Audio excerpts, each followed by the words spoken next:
안녕하세요. 하루 필수 말씀 충전 하필 큐티 조정환입니다. 함께 나눌 하나님 말씀은 시편 24편 1절에서 10절 말씀입니다. 땅과 그 안에 가득 찬 것이 모두 다 주님의 것, 온 누리와 그 안에 살고 있는 모든 것도 주님의 것이다. 분명히 주님께서 그 기초를 바다를 정복하여 세우셨고 강을 정복하여 단단히 세우셨구나. 누가 주님의 산에 오를 수 있으며 누가 그 거룩한 곳에 들어설 수 있느냐. 깨끗한 손과 해맑은 마음을 가진 사람, 헛된 우상에게 마음이 팔리지 않고 거짓 맹세를 하지 않는 사람이다. 그런 사람은 주님께서 주시는 복을 받고 그를 구원하시는 하나님께로부터 의롭다고 인정받을 사람이다. 그런 사람은 주님을 찾는 사람이요 야곱의 하나님의 얼굴을 사모하는 사람이다. 셀라. 문들아 너희 머리를 들어라. 영원한 문들아 활짝 열려라. 영광의 왕께서 들어가신다. 영광의 왕이 뉘시냐. 힘이 세고 용맹하신 주님이시다. 전쟁의 용사이신 주님이시다. 문들아 너희 머리를 들어라. 영원한 문들아 활짝 열려라. 영광의 왕께서 들어가신다. 영광의 왕이 뉘시냐. 만군의 주님 그분이야말로 영광의 왕이시다. 셀라. 하나님은 모든 것을 소유하시는 분이십니다. 모두 다 모든 것이 반복되는 것을 우리가 볼 수 있습니다. 하나님은 바다와 강을 정복하셨다라고 말하죠. 바다와 강은 가나안에서 혼돈과 무질서의 상징이었어요. 이런 혼돈과 무질서를 잠재우는 신이 누구인지에 대해서 서로 경쟁했던 것이 고대 가나안 땅의 모습이었습니다.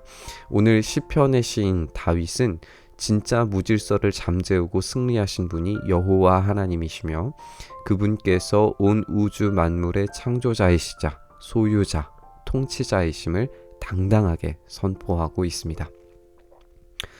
구약에서 주님의 산 여호와의 산은 하나님의 통치 보좌가 있는 곳이고 지극히 높은 곳으로 표현이 됩니다. 출애굽기에서 보면 신의 산 정상은 하나님의 임재가 있는 지극히 두렵고 놀라운 곳으로 나타납니다. 시인은 그곳에 들어갈 수 있는 사람이 누구냐라고 질문하고 깨끗한 손과 해맑은 마음을 가진 사람, 헛된 우상에게 마음이 팔리지 않고 거짓 맹세를 하지 않는 사람이라고 말을 하고 있어요. 우리가 이 세 가지를 십계명과 함께 떠올려 봤으면 좋겠습니다. 일반 도덕적으로 살인, 도둑질, 간음을 행하지 않는 깨끗한 손과 깨끗한 마음을 가진 사람, 1에서 3계명은 하나님을 전적으로 두려워하고 사랑하는 마음이었죠. 헛된 우상에게 마음이 팔리지 않는 사람, 그리고 거짓 맹세와 이웃을 향한 사랑을 실천하는 그런 마지막 계명들을 생각을 해보면 이런 사람은 십계명을 잘 지킬 수 있는 그런 완전한 사람입니다. 그런 사람은 복을 받고 하나님께로부터 의롭다 인정함을 받을 수 있는 사람이고 주님을 찾고 야곱의 하나님의 얼굴을 사모하는 사람입니다. 이 사람만이 여호와의 산에 들어갈 수 있어요. 여호와의 산에 들어가기 전에 이 문지기는 입장하려고 하는 자들에게 이 질문을 하게 될 거예요. 당신은 이런 조건에 부합한 사람입니까? 이 문을 열고 여호와의 산에 들어갈 자격이 있습니까? 이렇게 질문하고 있는 거죠. 시인은 영광의 하나님께서 들어가시기 때문에 문들에게 머리를 들라고 명령합니다. 전쟁에서 승리하신 영광의 왕께서 문을 여시고 영광의 보좌, 승리의 보좌로 들어가기 위해 행진하고 계십니다. 문들아 머리를 들어라 라고 하는 말은 어떤 의미일까요? 물론 의인화된 표현일 수도 있는데 고대 이스라엘에는 문 앞에 통치자 또는 마을을 다스리는 지도자들이 보통 앉아 있었어요. 그들은 그 자리에 앉아서 승리에 대한 소식을 간절히 기다리면서 숨을 죽이고 고개를 떨구고 있었을 겁니다. 혹은 잘못된 소식으로 인해서 패배의 소식을 들었을지도 몰라요. 그래서 고개를 떨구고 있는 거죠. 근데 이제 이들이 머리를 들고 영광의 왕이신 하나님의 승리의 소식을 기뻐하기 위해서 머리를 들고 영광의 왕을 맞이해야 합니다.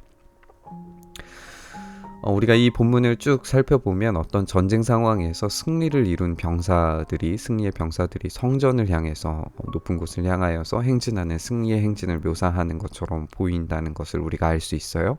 그런데 그들이 성전으로 들어가기 전에 성전 문지기 앞에서 멈춰 서야만 했죠. 그리고 자격을 묻는 문지기 앞에서 자신을 점검해야 했습니다. 생각해보면 손에 피와 먼지와 이 전쟁의 참혹함이 묻어있는 채로 하나님을 만날 수가 없어요. 다윗도 그 손의 피로 인해서 하나님의 성전을 지을 수가 없었잖아요. 이 질문이 더 까다롭다는 사실을 또 우리가 발견하게 되는데, 십계명을 완전히 수행한 사람만이 하나님의 보좌 앞으로 나아갈 수 있기 때문에 그래요. 그 문지기 앞에서 승리의 행진은 멈추고 도무지 온 우주의 창조자이신 혼돈과 무질서를 정복하신 하나님 앞에 다가갈 수가 없는 거예요. 문들은 멈춰서고 문은 닫히고 그 앞에 앉아있던 장로들은 자격 없는 이들의 행진이 멈췄음을 알고 머리를 떨굴 수밖에 없다는 사실을 알게 됩니다. 여기에서 우리는 이 신약의 빛으로 이 시편을 거꾸로 읽을 수 있게 됩니다. 누구도 그 문을 열고 들어갈 수 없고 승리를 기대했던 왕도 십자가 앞에서 죽었다는 패배의 소식을 듣고는 머리를 떨구게 됩니다. 그런데 영광의 왕, 승리의 우리 주 예수 그리스도께서 승리하셨습니다. 이제 문들은 열리고 승리의 주님을 찬양하기 위해서 떨궜던 고개를 들고 슬픔을 거두고 기쁨과 승리의 함성을 외쳐야 합니다. 자격을 묻는 문지기 앞에서 우리의 영광에 승리하신 예수 그리스도께서는 당당히 입성하시면서 여호와의 거룩한 산으로 오르시고 하나님의 권능의 보좌 옆에 앉으십니다.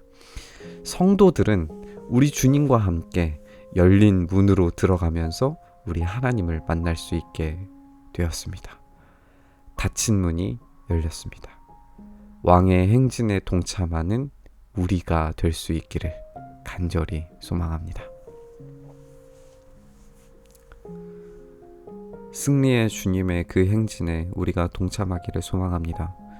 우리는 자격이 없어서 그 문 앞에서 들어가지 못하고 영광의 주님의 그 승리를 바라보지 못했을 그런 자격 없는 자들인데, 그런 우리를 이끌고 영원한 문들이 열리게 만드시며 승리의 보좌로 오르신 주님을 따라 주님을 뒤쫓아 우리 또한 그 영광의 문을 지나 주님의 놀라운 보좌 여호와의 산 앞으로 달려나아갈 수 있도록 오늘도 은혜의 보좌를 열어주신 주님께 기쁨과 찬양과 경배를 드립니다.